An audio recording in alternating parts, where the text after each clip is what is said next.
We are here to support the customer, to give them advice on what might work best in, for instance, a small bathroom with tiling.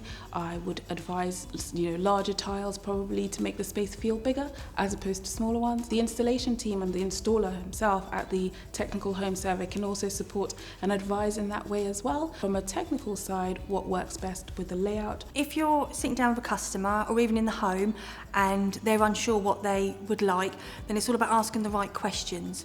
On the size of the room, would you look at a big tile, a small tile? What's their personality like? It's just getting to know the customer to then help advise what they would like, because unfortunately some people won't know what they're like, and that's why we're there to help as much as we can. What's included in the tiling and flooring service is everything. We will do everything you need to fully complete your project. The grout will come as standard as a white or a grey, but if you wanted anything extra, like a sparkly or a yellow, anything like that, that would be additional and you would need to supply that. Once we've done the design, then it generates a cost. And that cost is for the products and for what we call the dry fit installation. Those are fixed. Once you place an order for your project, you'll get a phone call from the installer who will arrange to come round for a technical home survey, where the installer will fully discuss your project. They need to make sure they're fully aware of what you would like them to do, vice versa, and then they would book in the installation date with you.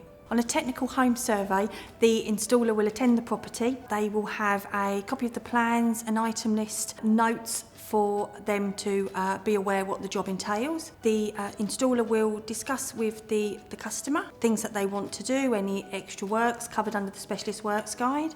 They will also check measurements, cupboards, make sure things aren't clashing.